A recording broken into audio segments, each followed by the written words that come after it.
का वक्त होता है।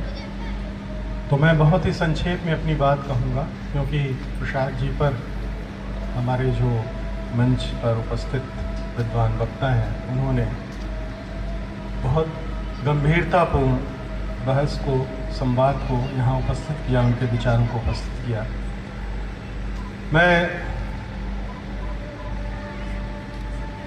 महात्मा गांधी काशी विद्यापीठ के कुलपति प्रोफेसर आनंद कुमार त्यागी के प्रति भी स्नेह और उनका जो उद्बोधन था उसके प्रति आभार व्यक्त करता हूँ कि विज्ञान से जुड़े होने के बावजूद जो एक तरलता है उनके भीतर, साहित्यिक तरलता, वो दिखाई पड़ती है और वे लगभग हर मंच पर उसी शिद्दत के साथ अपनी बातों को रखते हैं, एक वैज्ञानिक दृष्टिकोण के साथ। तो प्रसाद को भी उन्होंने बहुत डूब करके देखने का एक स्वरूप निर्मित किया। मैं मंच पर पहली बार प्रोफेसर रामेश्वर राय जी को सुना और रामेश्वर राय जी ने बहुत ही अद्भुत ढंग से प्रसाद जी के जो गंभीर तत्व हैं उनको उभार करके सामने रखा 3 दृष्टांतों के माध्यम से। वाकई वो बहुत ही लाजवाब था। यूँ कहा जाए कि आपने हम तक जो संगोष्ठी आ रही थी वहाँ पर आपने कुछ जैसे छोड़ा ही नहीं जो कुछ नया बोलने की बात हम सोच सकें। अभय ठाकुर जी ने बड़े कलात्मक ढंग से अपनी बात को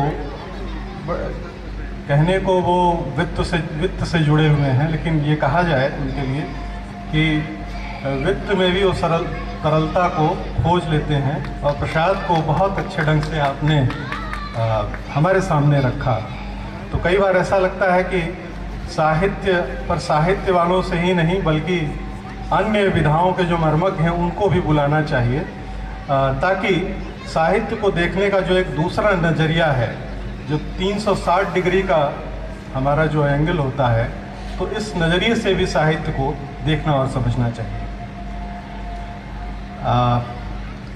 मैं मंच पर विराजमान सुमन जैन के प्रति भी और अभिजीत जी जिन्होंने मुझे सम्मानित किया और बहुत ही संक्षेप में लेकिन संस्कृत की जो एक चिंतन धारा है उसके सापेक्ष उन्होंने प्रसाद का अवलोकन किया। सभागार में उपस्थित कुछ ऐसे नाम हैं जिनका अगर नाम मैं न लूँ मंच से तो बेईमानी होगी इस मंच की। मैं इस क्रम में प्रोफेसर प्रणाम सिंह जिन्हें पूरा देश जानता है और इस पूरी संगोष्ठी का, जिसको मैं कहूँ यह गरिमा को बढ़ाने का एक बड़ा संदर्भ भी है कि वे यहाँ पर मौजूद हैं हमारे बीच, बड़े कलाकार हैं और जिन्होंने भी प्रसाद को लेकर के बहुत सारा काम किया है। हमारे बीच प्रोफेसर राम सुधार सिंह जी हैं और बनारस की जो जनता है वो राम सुधार जी को बहुत अच्छे ढंग से जानती है, पूरा साहित्य जगत जानता है। तो मैं उनको याद करते हुए अपनी बात को रख रहा हूँ यहाँ पे। यह जो समय है, इस समय में इसी परिसर में प्रसाद जी ने कभी कविता लिखी होगी, शरद का सुंदर नीलाकाश। और देखिए कि शरद का समय भी है और नीलाकाश भी है, हम उस समय में आ चुके हैं। उन्होंने जो बिंब गढ़ा है वो कितना मौजू है। प्रसाद की स्मृतियों को याद करते हुए अगर मैं उस कविता का, बहुत छोटी सी कविता है, उसका पाठ करूं तो शरद का सुंदर नीलाकाश, निशा निखरी था निर्मल हास, बह रही छाया पथ में स्वच्छ सुधा सरता लेती उच्छ्वास। पुलक कर लगी देखने धरा, प्रकृति भी सकीन आँखें मूंद, सुशीत का भी शशि आया, सुधा की मनो बड़ी सी बूंद।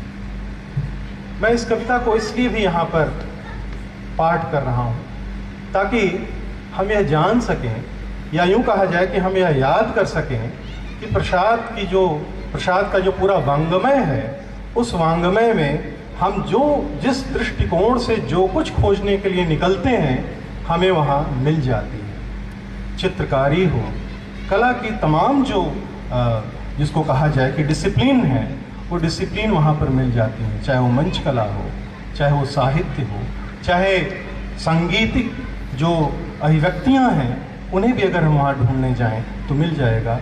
समाज वैज्ञानिकों को समाज की संरचना के मानक स्वरूप देखने हों वो भी मिल जाएंगे। राजनीति का पूरा दर्शन हो सकता है, उस पर भी विचार करते हुए हमें जयशंकर प्रसाद अपने साहित्य में नजर आते हैं।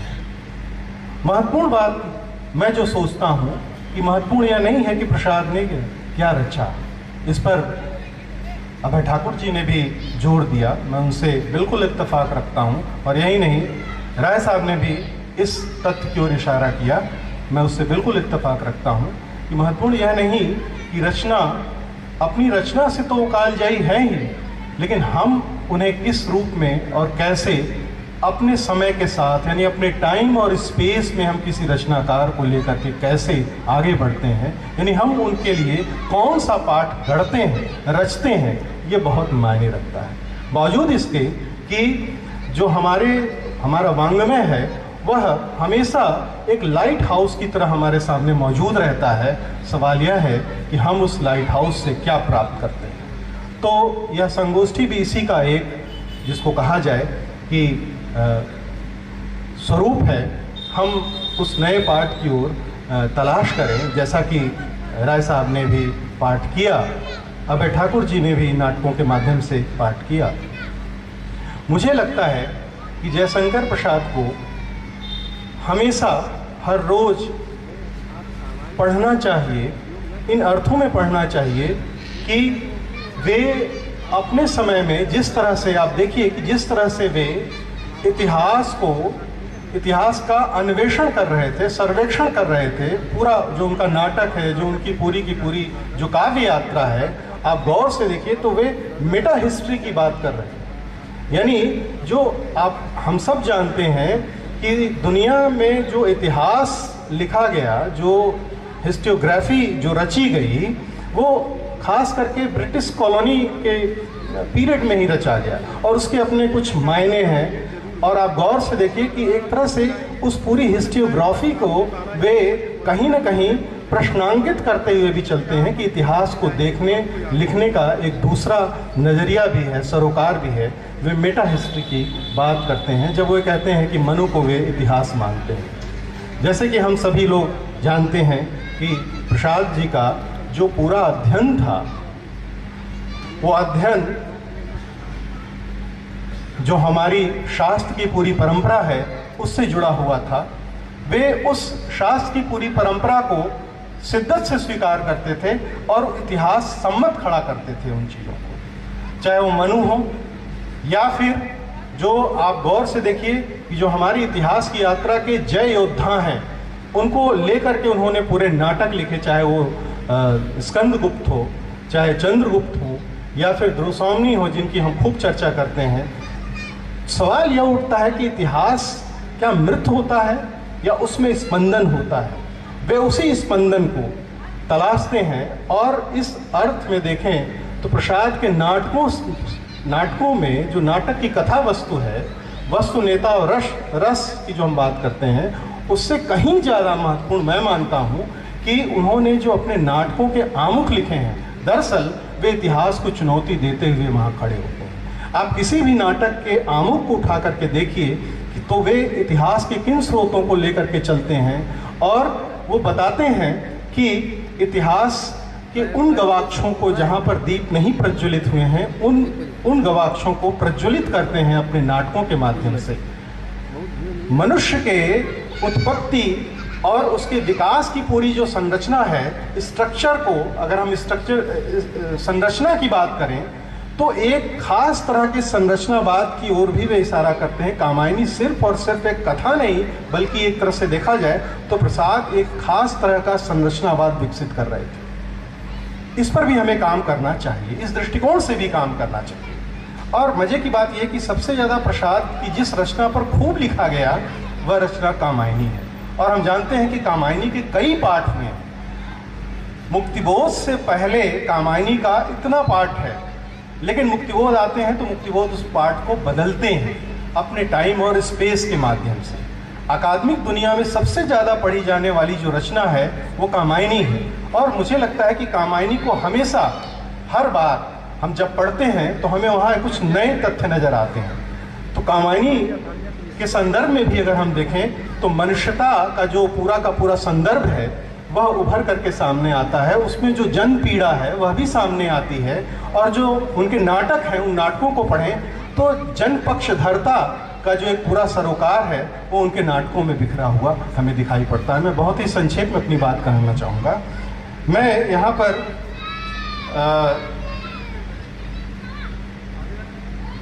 जयशंकर प्रसाद की 3 जो पंक्तियां हैं उनको उद्धृत करते हुए मैं अपनी बात को समाप्त भी करूंगा कि जयशंकर प्रसाद ने खास तरह के आदर्श को भी रचा है। और खास तरह का वह जो आदर्श है और कुछ नहीं, वह मनुष्यता को चरम शिखर पर ले जाने का मूल मंत्र है, जिसे वो लगातार अपनी हर रचनाओं के भीतर पिरोते चलते हैं। दर्शन पर मैं बात नहीं करूंगा। उनका जो दर्शन है वह बौद्ध दर्शन से भी प्रभावित है। और हमारा जो आस्तिक और नास्तिक दर्शन है उसका जो एक तरह से जो संवाद की जो हमारी परंपरा है, उस संवाद की परंपरा को वे दिखाते हैं। और वह संवाद जरूर होना चाहिए। जब तक संवाद नहीं होता तब तक कोई जिसको कहा जाए कि निकल करके बात सामने नहीं आती। और यह बात यूँ कहा जाए कि जय और पराजय की नहीं है। पूरा का पूरा जो भारतीय वांग्मय है वह संवाद की परंपरा से ही निर्मित हुआ है। आस्तिक और जिसको कहा जाए कि आस्तिक और नास्तिक दर्शन के बीच उभर करके हमारे सामने आता है। वह जो संवाद की पूरी परंपरा है वो प्रसाद के साहित्य में अजर अमर रूप में दिखाई पड़ती है। वह एक संकेत है कि हमारे पास जब भी हम अंधेरे की ओर जाते हैं तो हमें प्रकाश मिलता है। यह जो पूरा हमारा चिंतन का, संवाद का जो एक पूरा स्वरूप है वो दिखाई पड़ता है वहाँ पर। वे जब कहते हैं कि तप नहीं केवल जीवन सत्य, तो वे इशारा करते हैं प्रसाद की, जो प्रसाद खास करके छायावादी कवियों में ऐसे रचनाकार हैं जो अपने शब्द साधना से हमें बहुत कुछ देते हैं। व्यंग्य भी है उनके यहाँ, लक्षणा भी है और अविधा भी है। तीनों शक्तियों पर समान धर्मारूप में अगर कोई रचनाकार साथ करके चलता है, मैं व्यक्तिगत रूप से मानता हूँ कि वो प्रसाद है। तो तप नहीं केवल जीवन सत्य, करुण यह क्षणिक दीन अवसाद, तरल आकाश से है भरा सो रहा आशा का आह्लाद। ये आशा, जो आशावाद का जो पूरा का पूरा फलसफा है वो प्रसाद के भीतर भरा पड़ा है। वह उस टाइम और स्पेस का आशावाद ही नहीं है, बल्कि यूँ कहा जाए कि अग्रसर होती हुई जो मानव सभ्यता है उसको बराबर वे आशा के उस मंजर में ले जाते हैं। यानी नैराश्य जीवन से आशा की ओर वे बराबर ले जाते हैं। फिर वे अगली पंक्ति है कि प्रकृति के यौवन का श्रृंगार करेंगे कभी न बासी फूल। आप देखिए कि उनकी जो आस्था है वो कितनी वैज्ञानिक है। यानी प्रसाद के भीतर सिर्फ और सिर्फ अपने समय की जो वैज्ञानिक दृष्टिकोण है, अपने समय का, अपने दौर का, उससे वे बिल्कुल वाबस्ता हैं और उसे वे उतारते हैं, उससे सहमत होते हैं। उन स्थलों पर जहाँ सहमत होना चाहिए वे सहमत होते हैं और जहाँ असहमत होना चाहिए वहाँ वो असहमत होते हैं। और सहमत होते हुए वे कहते हैं कि प्रकृति के यौवन का श्रृंगार कभी न करेंगे बासी फूल। यानी कि जो प्रकृति है, जो परिवर्तन है, जो हम सत्य को जितना जल्दी स्वीकार करेंगे, हमारी जो विकास की यात्रा है, जो मनुष्यता के जीवन जीने का जो स्वरूप है, वह बेहतर से बेहतर होता चला जाएगा। यह उनकी अपनी जो कहा जाए एक बड़ा दृष्टिकोण है। तीसरी बात जो मुझे बहुत महत्वपूर्ण लगती है प्रसाद जी के यहाँ, हम सब जब कहते हैं, मुझे लगता है कि प्रसाद के यहाँ अतीत का मोह नहीं है, बल्कि यूँ कहा जाए कि अतीत का अन्वेषण है प्रसाद के यहाँ। प्रसाद हमेशा अतीत का अन्वेषण करते हैं। और इस बात को अगर देखना है तो जब वे कहते हैं कि पुरातनता का यह निर्मोह प्रकृति सहन करती न पल एक, तो आप गौर से देखिए कि परिवर्तन की टेक में जो कहते हैं कि परिवर्तन की जो टेक है उसमें पुरातनता का जो आवरण है वह केचुल की तरह छूट सा जाता है, और जो नव्यता है उसे स्वीकार का, यानी ग्रहण और त्याग का जो सांस्कृतिक फलक है या पैमाना है उसे वे स्वीकार करते हैं और मानते हैं कि जैसे कि संस्कृति ग्रहण करती है और जब ग्रहण करती है तो उस स्पेस को हटाती भी है, यानी इस स्तर पे देखा जाए तो वो आधुनिक हैं। तो उनका जो आधुनिक बोध है वो हमेशा हमें अब आगे बढ़ने के लिए प्रेरित करता है।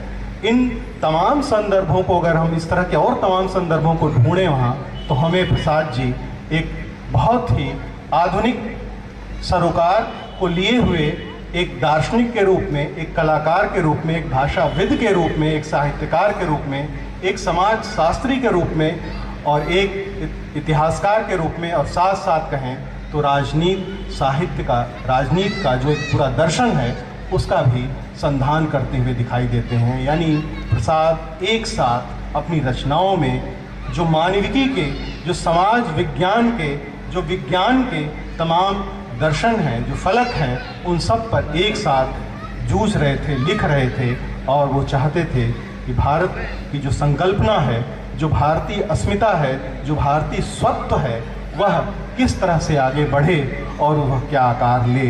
इन्हीं शब्दों के साथ मैं अपनी बात को समाप्त करता हूँ। बहुत बहुत आभार, धन्यवाद।